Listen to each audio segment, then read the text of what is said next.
Hello Battle Cats players, my name is Chance and welcome to another episode of my guide. Today we're going to be looking at another one of the special cats, namely Sumo Cat. This cat is available for the purchase price of 150 cat food after completing Singapore in Empire of Cats Chapter 1. Sumo Cat is a fairly interesting special cat having fluctuating viability throughout the course of the early, mid, and end game. It is my hope that by the end of this video and thoroughly exploring his evolution, performance, strategies, and best practices, cat combos, stats, and talents, you'll be able to make an informed decision as to how much you wish to pursue this cat and how many resources you wish to invest into him. To start out with, let's take a look at his evolution. Starting out as Sumo Cat, his description reads, "Tank Cat didn't listen when they said that size didn't matter, now with somewhat stronger attacks, area attack." After reaching level 10, Sumo Cat will evolve into Madame Sumo, whose description reads, "Found his calling feeding other Sumo Cats. Make sure you finish your food or else." Has a somewhat stronger attack, area attack.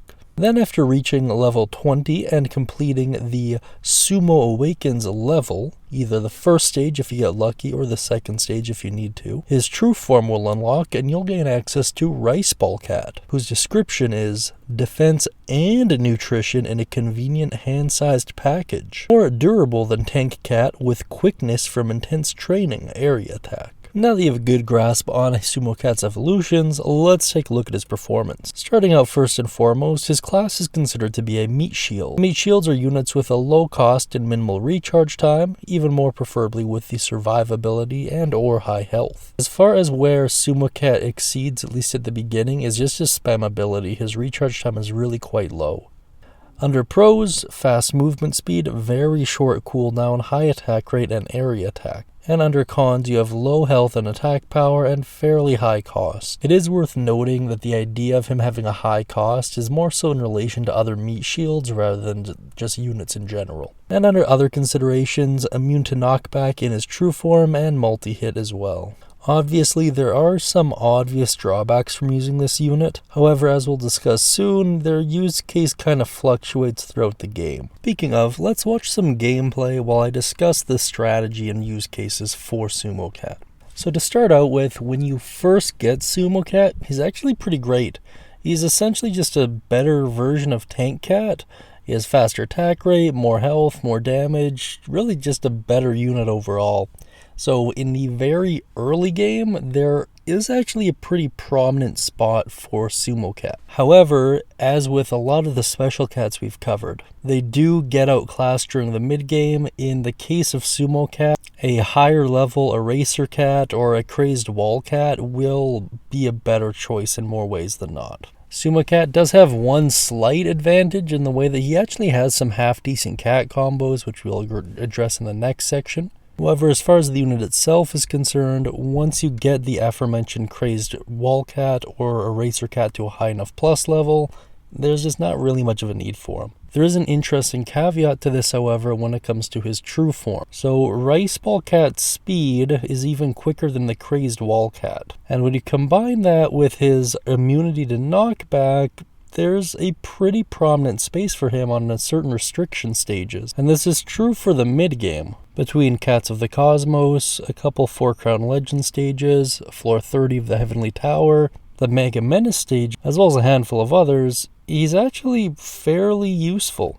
The biggest downside, of course, being the amount of money he costs, but if the stage has a lot of capital, then there's really no reason not to use him. He also does receive some benefits from his talents as well, and we will talk about that once we get to that section. Now that you have a better grasp on strategies and use cases for Sumo Cat, let's take a look at his available cat combos. First up, we have Cool Japan, which we've actually talked about quite a few times on this channel so far. Cool Japan is a unit attack up of the medium variety. It involves Ninja Cat, Sumo Cat, Samurai Cat, and Sushi Cat. The idea just crossed my mind that I might have accidentally been calling Sumo Cat Samurai Cat up until this point. If that is the case, I do humbly apologize, but just bear in mind that I'm recording these videos one after another, and I don't have the luxury of time to go back and re-edit this, so I do apologize. In any case, this combo grants a 15% increase to Cat's attack power. Well, this is actually half decent in theory. The reality of this situation is that later in the game, once you unlock a lot of the small attack combo, this just becomes irrelevant. As for the same amount of units, using small attack combos, you can actually get a 20% increase as opposed to a 15. However, as soon as you get this unlocked, it's probably worth at least looking into. Up next, we have Pork on Rice. This is a unit defense up of the small variety. It involves Kai and Riceball Cat. This is a cat combo that will increase Cat's health by 10%. This is actually half decent for most stages, however bear in mind in a lot of stages you'll just be up against too much damage output on the enemy team, and you're going to get one-shotted regardless of whether or not you have a 10% increase one way or another. Next, Contest of Champs. This is a unit attack above the small variety, and it is one we've talked about in the past. It involves Welterweight Cat, Sumo Cat, Kung Fu Cat, and Wrestling Cat, and is a small unit attack up that increases attack power by 10%. I think this is kind of meaningless. It's a very high investment for very little payoff, so probably not worth taking. Up next, we have Cheating Heart. This is a research power-up of the medium variety. It involves Detective Vilger and Madame Sumo, and reduces all cats' recharge time by about 2 seconds, just shy of 2 seconds. This is actually pretty great, and I would consider this worth taking. Recharge time, especially towards the mid and end game, is usually what's holding you back more than anything else. Just bear in mind that you will never be able to get beneath a 2-second recharge time, so long as you're not at that point already, taking this will have some benefit. And lastly, we have Growth Spurt. This is a worker cat up of the medium variety and requires Grave Flower Verbena and Sumo Cat. This cat combo will increase your wallet size by 20%. I don't think these are worth a damn. I mean, if you already have the cats in your lineup, then maybe, but there are just so many better cat combos, and wallet size just doesn't really matter. Now that you have a pretty good grasp on all of the available cat combos for Sumo Cat, I'm just going to go over a bit of trivia while displaying on screen certain graphs pertaining to his stats. I'll go over some channel stuff as well, because there's not a whole ton of trivia available on Sumo Cat, but without further ado, let's get started. Riceball Cat's Japanese name, Neko Nagiri, is a portmanteau of Neko, meaning cat, and Onigiri, meaning rice balls. Before version 4.2.0 of Neko Desansho, Sumo Cat was one of the cats that had the shortest range along with Tank Cat. Shortest range now belongs to the Wafer Cat, Little Tank Cat, and Lil Clop's Egg Cat, with only 100 range. And that's really all of the trivia available on Sumo Cat so far.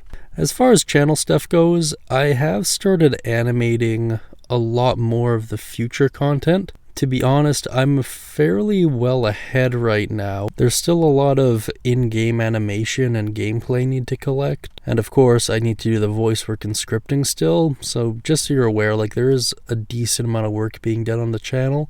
It's just kind of exhausting, so I do apologize if content kind of trickles out here. I'll do my best to maintain the daily uploads, but if content starts to slow down a little bit, it's not because I'm not working on the channel. It's likely just because I don't feel like doing voice work or scripting that day and I'm focusing on animating, or vice versa. To everyone who's offered continued support, thank you so much. I really do appreciate it, and I'll do my best to keep making you guys happy. I'll also still likely be doing the analytical overview for the channel towards the end of the month, so just stay tuned for that. I've also been thinking about making some slight tweaks to the animation, so just if you see any changes, just know I'm probably going to experiment with some things here and there, and just go with whatever works the best. Of course, if you have any insights, I'm all ears as well.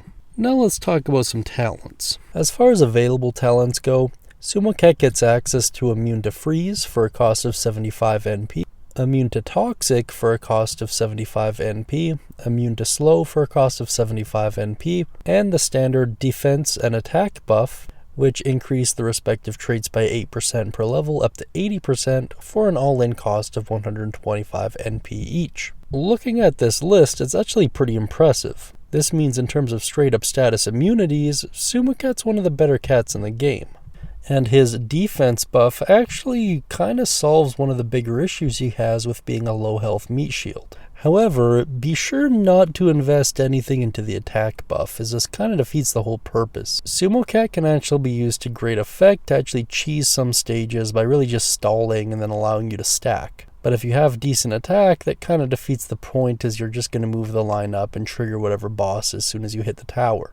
So instead, it makes sense to keep his attack low and his defensive traits high to just maximize his stalling ability. However, do bear in mind that there are going to be quite a few bosses in this game and quite a few enemies in general that are just going to straight up one-shot Sumo Cat. So if you're running into those enemies, there are just better units to go with, despite what his immunities may or may not be. In terms of a rough overall order here, prioritize his defensive buff for sure, followed up probably by slow, freeze, and then toxic respectively. Although that order doesn't so much matter, really whatever stages you're struggling with the most, optimize for those, and then leave the attack buff where it stands. There's not really much of a point to it being there. And that really is about all there is to say about Sumo Cat. Really useful in the early game, falls off in the mid game, and then comes back for specialty restricted stages in the end game. That really is all there is you need to know about him. If there's anything you feel I missed or misrepresented, feel free to let me know down beneath in the comments. It's always much appreciated. In addition to that, let me know what you think of Sumo Cat and what your Sumo Cat's level is. I think that'd be pretty interesting to find out. In addition, be sure to like and subscribe for Cat God's Blessing on your next gacha roll. And until next time, I'll talk to y'all again soon.